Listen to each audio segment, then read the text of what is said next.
Bonjour et bienvenue dans Insta, faut qu'on parle. Aujourd'hui, je voudrais parler d'un sujet qui m'est très personnel, puisqu'il s'agit de l'autisme. On parle maintenant du spectre de l'autisme. Mon fils est autiste. Alors, il a un autisme de haut niveau. Cela peut porter à confusion, puisque l'autisme de haut niveau, c'est l'autisme le plus léger. Voilà. Euh, L'autisme n'est pas pareil pour tout le monde. Certaines personnes auront besoin de choses spécifiques, d'aide au quotidien. En ce qui concerne mon fils, il est parfaitement autonome.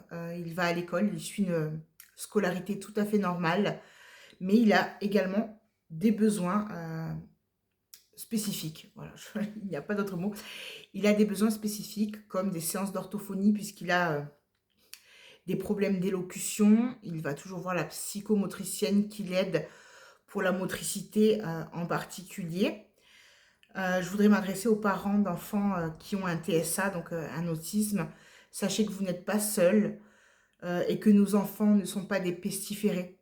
Voilà, toujours le garder en tête.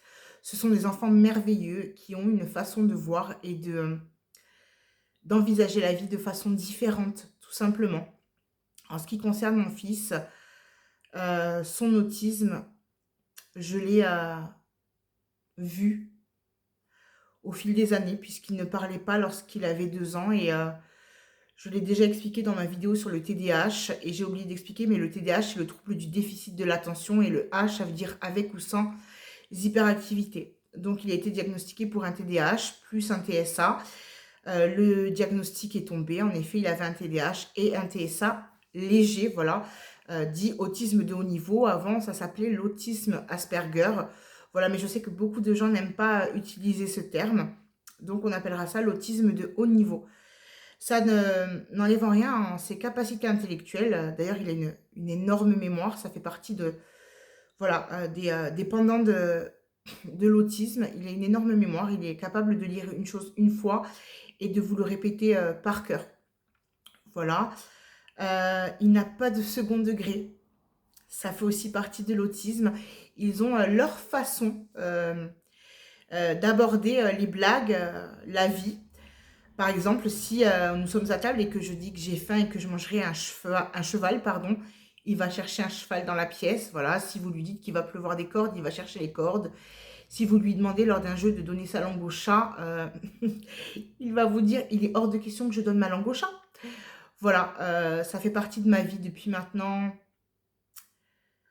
peut-être 1 an et demi, voilà, depuis que le diagnostic est posé, puisque avant je ne savais pas ce qui se passait.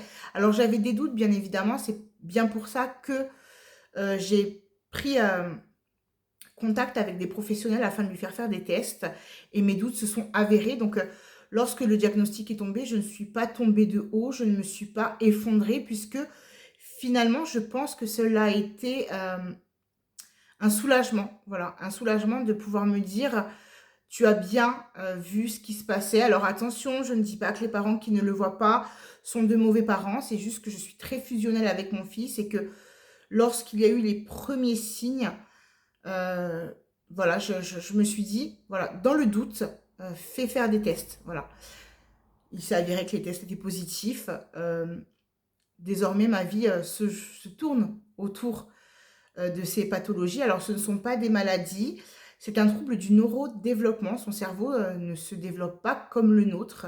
C'est pour ça qu'il a sa façon, comme je disais, de voir les choses, de voir la vie.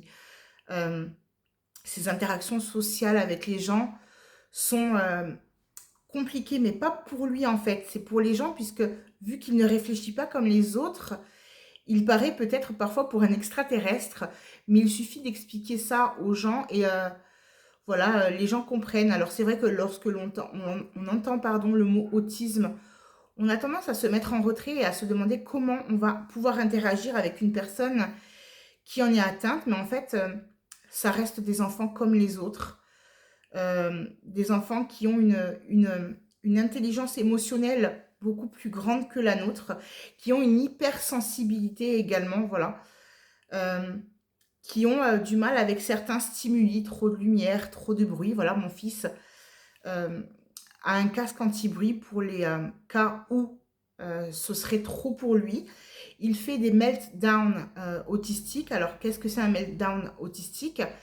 C'est une crise de passage, voilà, où s'il y a eu trop de stimuli, trop de demandes, trop d'attention autour de lui, il va se bloquer, il va arrêter de parler, pardon, il va pleurer, euh, et ça peut durer un certain temps. Alors, j'ai la chance d'être extrêmement fusionnelle avec lui, comme je l'ai dit. Donc, si je suis là, la crise passe très vite. Mais si je ne suis pas là, c'est un peu compliqué. Par exemple, lors de sa rentrée en CP, ça a été une journée très facile pour lui, mais beaucoup, beaucoup trop d'informations. Voilà, beaucoup trop de changements, puisqu'il passait de la grande section chez les grands. Et lorsqu'il est sorti de l'école, deux de mes amis lui ont demandé comment s'était passé leur rentrée. Et voilà, il les a envoyés paître en leur disant je parle à maman. Mais vraiment, il ne voulait absolument parler à personne d'autre que moi. Il a aussi des intérêts restreints. Si vous lui parlez par exemple des pompiers ou des engins de chantier, il va aller au bout de la chose. Il va même vous surprendre puisqu'il sait des choses que je ne sais même pas moi. Il a des écholalies. Alors, l'écholalie, c'est il va répéter une phrase qu'il a vue dans un film, une phrase qu'il a entendue à l'école ou même vers nous. Il va la répéter sans cesse. Ça peut être une phrase, un mot, il va la répéter sans cesse. Voilà, en ce moment, c'est tsunami.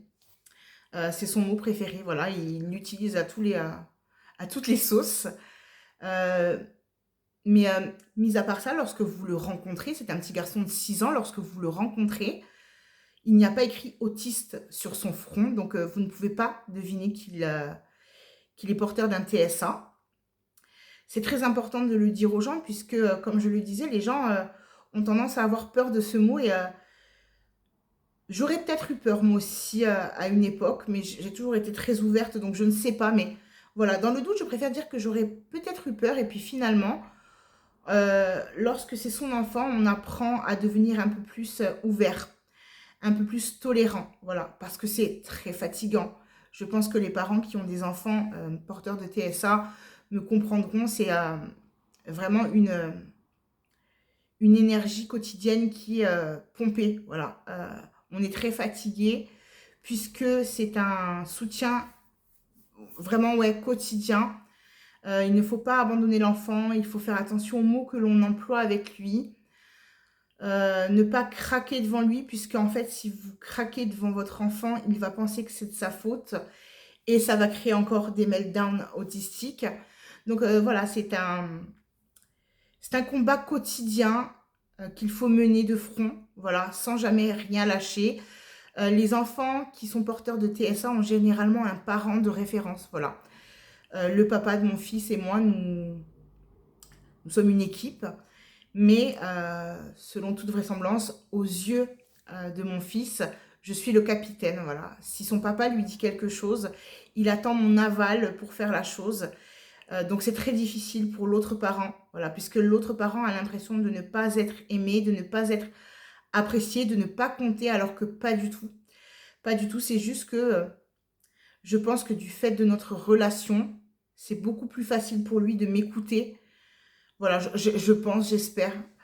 Euh, L'autisme, c'est quelque chose qui vous frappe vraiment, puisque le mot fait, je l'ai dit, fait peur.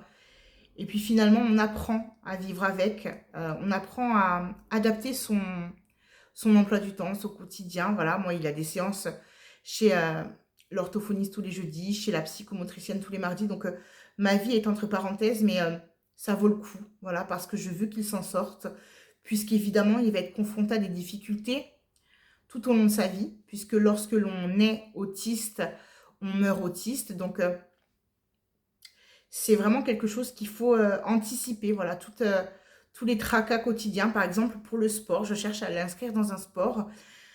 C'est très compliqué de trouver un sport où il va s'épanouir. Donc, je pense qu'il va faire de l'équitation, voilà, de l'équithérapie. Ça pourra que l'aider, voilà, à avancer et puis s'occuper de quelqu'un d'autre. Ça ne peut que construire une confiance en lui supplémentaire. Pardon, supplémentaire. C'est c'est quelque chose qui m'a bouleversée. Voilà, je ne vais pas mentir, ça m'a bouleversée. Je me suis mise à pleurer parfois en cachette. Par exemple, il a fait son entrée en CP. Je n'ai jamais pleuré pendant sa maternelle. Pour la rentrée en CP, j'ai pleuré. Voilà, parce que c'était tout nouveau pour lui, que je savais que ça allait être, un chamboulement, voilà, énorme. Alors, pour certaines personnes, ça peut paraître, basique, bon, bah, c'est une rentrée, alors que pour un enfant qui a un autisme, c'est quand même un peu plus compliqué puisqu'on change de maîtresse, on change de niveau scolaire.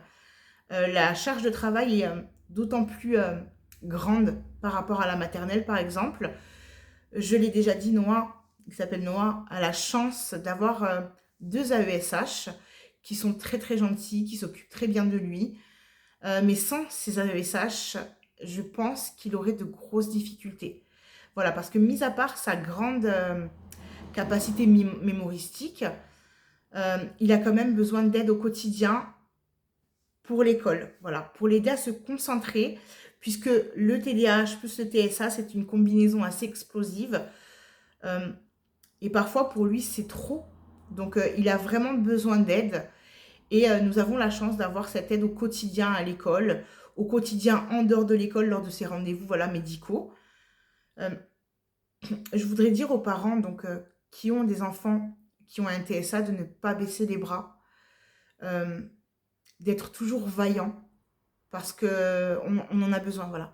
D'être courageux, c'est très important, puisque parfois, euh, on entend des choses. Moi, je vois des vidéos sur TikTok, sur YouTube, de gens qui s'amusent à imiter des autistes, et ça me fait mal. Voilà, ça me fait mal au cœur, puisque lorsque je regarde mon fils, ce n'est pas ça que je vois. Je vois mon enfant, je vois la personne que j'aime le plus au monde, et voir des gens qui se moquent, qui, euh, qui ridiculisent l'autisme, ça me donne envie littéralement de les tuer. Voilà. Je n'aime pas non plus que les gens utilisent l'expression arrête de faire ton autiste.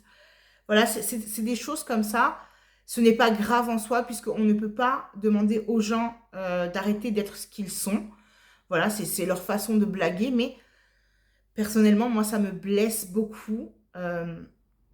Et j'essaye, voilà, de ne pas écouter ce genre de choses, parce que sinon, c'est terminé, je suis à terre. Voilà, soldat à terre. Et je ne peux plus m'occuper de mon fils qui, lui, a besoin de moi. Euh, j'en parle pour la première fois de son autisme parce que ça a été très compliqué, puisque je ne lui en parle pas à lui. Il est trop petit, à 6 ans, il n'est pas en mesure de comprendre ce qui se passe. Donc, pour lui, la vie est normale. Voilà, aller voir la psychomotricienne, l'orthophoniste, les rendez-vous médicaux, avoir une AESH, c'est normal.